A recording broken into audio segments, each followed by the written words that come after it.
Hello नमस्कार दोस्तों, स्वागत है आपका हमारे यूट्यूब चैनल आरएल के क्लासेज पर। दोस्तों, आज हम आपके लिए फिर से एक टीचिंग रिलेटेड टॉपिक लेकर आए हैं जो कि आपको टीचिंग एग्जाम्स में देखने को मिलेगा और इससे संबंधित एक या दो क्वेश्चन अवश्य ज़रूर पूछे जाएंगे। ठीक है, तो यहाँ पर हम आपके लिए जो टॉपिक लेकर आए हैं उस टॉपिक का नाम है दोस्तों, आज हम बात करने वाले हैं राष्ट्रीय पाठ्यचर्या रूपरेखा। राष्ट्रीय पाठ्यचर्या रूपरेखा 2005।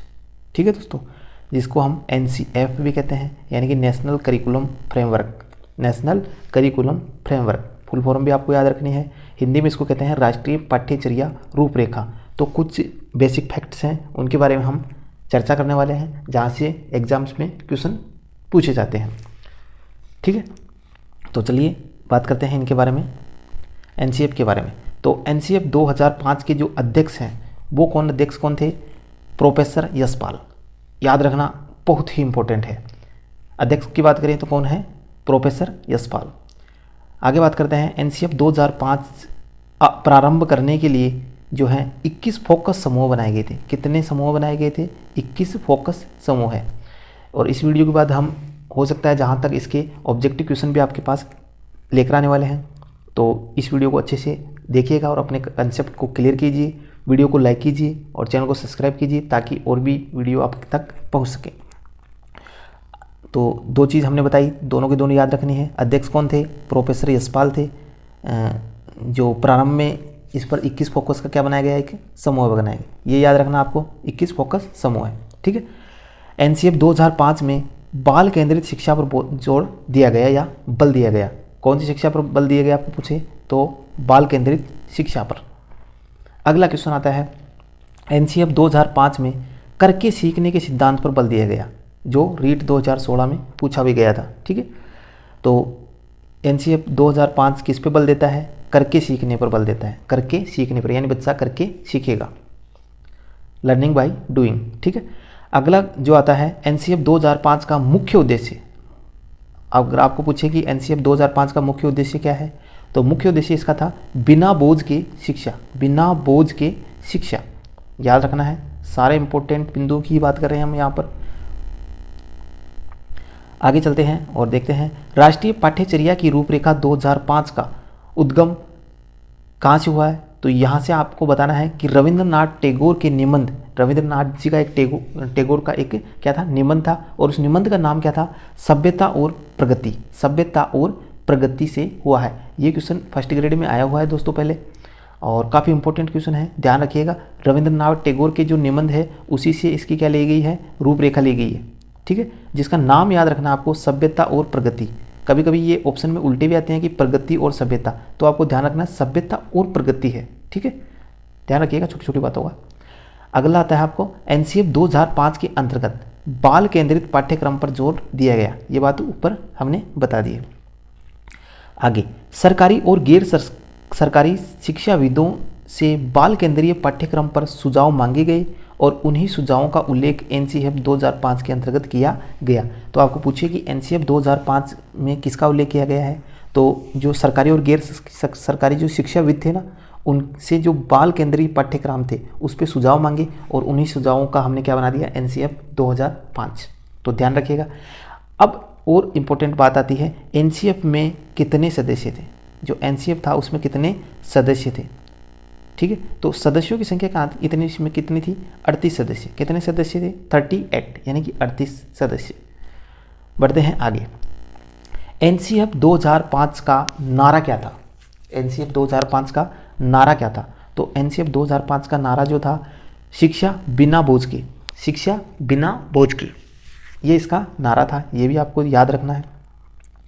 आगे बात करते हैं। प्रोफेसर JP नायक ने समानता, गुणवत्ता व परिमाण को भारतीय शिक्षा को दुर्गा है त्रिकोण का है। ये भी ध्यान रखना है। ऑप्शन में प्रश्न में आ जाएगी दुर्गा है त्रिकोण किसने कहा? तो JP नायक ने। JP नायक ने। और ये त्रिकोण कौन कौन से हैं? समानता, गुणवत्ता और परिमाण। समानता, गुणवत्ता और परिमाण, ये याद रखना है। अब हम बात करते हैं, क्योंकि NCF की बात कर रहे हैं तो NCF के अंतर्गत हमें पाठ्यक्रम का भी ध्यान होना चाहिए कि पाठ्यक्रम क्या है। तो सबसे पहले हम बात करते हैं यहाँ पर बेसिक पाठ्यक्रम का अर्थ। पाठ्यक्रम का अर्थ जानते हैं। तो पाठ्यक्रम का अंग्रेजी रूपांतरण जो है करिकुलम होता है, और करिकुलम शब्द जो है लैटिन भाषा के क्यूरेरे शब्द से आया है, क्यूरेरे शब्द से मिलकर बना हुआ है। और इस क्यूरेरे शब्द का अर्थ क्या होता है? इसका अर्थ होता है दौड़ का मैदान, दौड़ का मैदान। ध्यान रखना है आपको, ऑप्शन में आता है कि पाठ्यक्रम का जो अर्थ है यानी कि लैटिन भाषा का जो क्यूरेरे शब्द है इसका अर्थ क्या है? तो दौड़ का मैदान। ठीक है। जिस प्रकार से एक धावक निश्चित समय में एक निश्चित दूरी तय करता है, उसी प्रकार विद्यार्थी जो है निश्चित स्थान पर रहकर निश्चित समय में अपने पाठ्यक्रम को पूर्ण करता है। ये क्या है? पाठ्यक्रम की परिभाषा है दौड़ के मैदान के अनुसार। ठीक है, कि जिस प्रकार से एक धावक है एक निश्चित समय में निश्चित दूरी तय करता है, उसी प्रकार से एक शिक्षार्थी एक निश्चित समय में एक निश्चित स्थान पर रहकर क्या करता है? पाठ्यक्रम को पूर्ण करता है। ठीक है। अब देखिए एनसीएफ 2005 में शिक्षण कार्य के लिए त्रिभाषा फॉर्मूले पर जोर दिए गए। ये भी काफ़ी इम्पोर्टेंट है, इसको भी अच्छे से याद रखिएगा, क्योंकि एनसीएफ 2005 में शिक्षण कार्यों के लिए त्रिभाषा फॉर्मूले पर जोर दिया गया था। ठीक है। और ये 3 भाषाएं कौन कौन सी होगी वो भी देख लीजिए। पहली जो भाषा होगी वो मातृभाषा होगी, मातृभाषा जैसे हिंदी है, संस्कृत है। ठीक है। दूसरी जो भाषा होगी वो राष्ट्रीय भाषा होगी। तीसरी जो भाषा होगी वो अंग्रेजी व शास्त्रीय भाषा होगी। अंग्रेजी व शास्त्रीय भाषा हो सकती है, अंग्रेजी या शास्त्रीय भाषा। ठीक है, ये हो गई त्रिस्तरीय भाषा। अब हम बात करते हैं परिभाषा की, परिभाषा की बात करते हैं पाठ्यक्रम की। ठीक है, तो कनिंगम के अनुसार, ठीक है, कनिंगम के अनुसार देखिए, पाठ्यक्रम कलाकार के हाथ में वह साधन माध्यम है जिसके द्वारा वह अपनी सामग्री को अपने आदर्श अनुसार अपने चित्रशाला में ढालता है। कनिंगम ने काफ़ी अच्छी परिभाषा दी है कि पाठ्यक्रम को एक कलाकार के हाथ में एक साधन बताया है जिसके माध्यम से वह अपनी सामग्री को अपने आदर्श के अनुसार अपनी चित्रशाला में डालता है। तो यहाँ पर कुछ ये जो कोडवर्ड में बात की गई है उन कोडवर्ड के बारे में हम जानते हैं। जैसे यहाँ पर कलाकार है वो किसे कहा गया है? एक शिक्षक को कहा गया है। जो साधन या माध्यम है वो क्या है दोस्तों? पाठ्यक्रम होता है। और सामग्री किसको बताया गया है? विद्यार्थियों को बताया गया है। सामग्री किसको बताया है? विद्यार्थियों को बताया गया है। और चित्रशाला किसको बताया गया है? विद्यालय को बताया गया है। तो एक जो शिक्षक है वो अपने उचित पाठ्यक्रम के अनुसार शिक्षार्थियों को विद्यालय में क्या देता है? शिक्षण कार्य। ठीक है, अब आगे चलते हैं और पाठ्यक्रम निर्माण के कुछ सिद्धांतों की भी बात करते हैं। तो पाठ्यक्रम का जो निर्माण है वो कुछ सिद्धांतों के अनुसार किया जाता है। और ये सिद्धांत कौन कौन से हैं इनके ऊपर बहुत ही बड़ी वीडियो हमने चैनल पर डाल रखी है। और अगर आपको इसकी पीडीएफ भी चाहिए तो आप हमारी वेबसाइट RLK classes.in पर जाकर डाउनलोड भी कर सकते हैं दोस्तों। ठीक है, तो पाठ्यक्रम निर्माण के सिद्धांतों की बात करते हैं कि उपयोगिता का सिद्धांत। सबसे पहले जो सिद्धांत आता है वो उपयोगिता का सिद्धांत, यानी कि पाठ्यक्रम ऐसा हो जो बच्चों को क्या हो? जिसका उपयोग हो, आगामी जीवन में उसका बच्चे उपयोग कर सकें। जीवन से संबंध का सिद्धांत, यानी कि पाठ्यक्रम में ऐसा तथ्य हो, ऐसे आंकड़े हो, ऐसा समावेश हो जिससे बच्चे क्या करें? उसका जीवन से रिलेशन हो, जीवन से उसका संबंध स्थापित कर सके। आगे आता है रुचि का सिद्धांत, यानी कि पाठ्यक्रम ऐसा हो जिसमें बच्चे रुचि लें और अपनी रुचि को विकसित करें। अगला आता है सिद्धांत उच्च कक्षाओं की पूर्ति का सिद्धांत, यानी कि जो पाठ्यक्रम है वो इस प्रकार से होना चाहिए कि जो बच्चे हैं उसका जो नॉलेज है वो आगामी कक्षाओं में भी बढ़ता रहना चाहिए या आगे आगे और उसका उच्च लेवल आना चाहिए। ठीक है, तो आगे आता है बाल केंद्रितता का सिद्धांत या बाल केंद्रितता का सिद्धांत या बाल केंद्र सिद्धांत। इस सिद्धांत के अनुसार क्या होता है कि जो पाठ्यक्रम होता है वो बच्चों को देखकर, यानी कि बच्चों को केंद्र मानकर बनाया जाना चाहिए, ना कि शिक्षकों को। ठीक है, तो इसलिए इसको क्या कहते हैं? बाल केंद्रितता का सिद्धांत। अगला आता है आवृत्ति का सिद्धांत, यानी कि आवृत्ति का मतलब है बार बार अभ्यास करवाना, यानी कि पाठ्यक्रम में जो आवृत्ति है उसके आधार पर क्या बनाना चाहिए? उसको पाठ्यक्रम बनाना चाहिए। आगे चलते हैं और अगले सिद्धांत की बात करते हैं क्रियाशीलता का सिद्धांत, यानी कि ऐसा पाठ्यक्रम हो जिसके अंदर बच्चे हमेशा क्या हो? क्रियाशील हो और अच्छी क्रियाओं से पाठ्यक्रम को या विषय वस्तु को सीख सके। आगे आता है सहसंबंधता का सिद्धांत। सहसंबंधता का सिद्धांत, सहसंबंधता का सिद्धांत का मतलब है दोस्तों कि पाठ्यक्रम में ऐसी चीज़ों का समावेश होना चाहिए जो कि बच्चों का जो भावी जीवन है, आगामी जीवन है, उस जीवन और सामाजिक जीवन आदि में और अन्य विषयों के साथ भी क्या होना चाहिए, सहसंबंध होना चाहिए। तो ये हो गए सिद्धांत। अब हम बात करते हैं एनसीएफ 2005 की विशेषताओं के बारे में। 2005 की विशेषताओं के बारे में बात करते हैं। पहली विशेषता आती है इसकी, एनसीएफ 2005 में बालकों के चहुमुखी विकास पर ध्यान दिया गया है। एनसीएफ 2005 में बालकों के चहुमुखी विकास पर क्या दिया गया है, जोर। चहुमुखी यानी चारों तरफ का विकास, ठीक है। पढ़ाई रटन प्रणाली से मुक्त हो, यानी कि पढ़ने में जो रटने की जो प्रक्रिया है उसको क्या करें, मुक्त करें, उसको हटाएं। बालकों के ज्ञान को विद्यालय के बाहरी ज्ञान से जोड़ें, यानी कि विद्यालय में जो ज्ञान लेते हैं बच्चे, उस ज्ञान का संबंध बाहरी ज्ञान से भी स्थापित होना चाहिए। ये भी इसकी क्या है, विशेषता है। आगे की विशेषता और जान लेते हैं।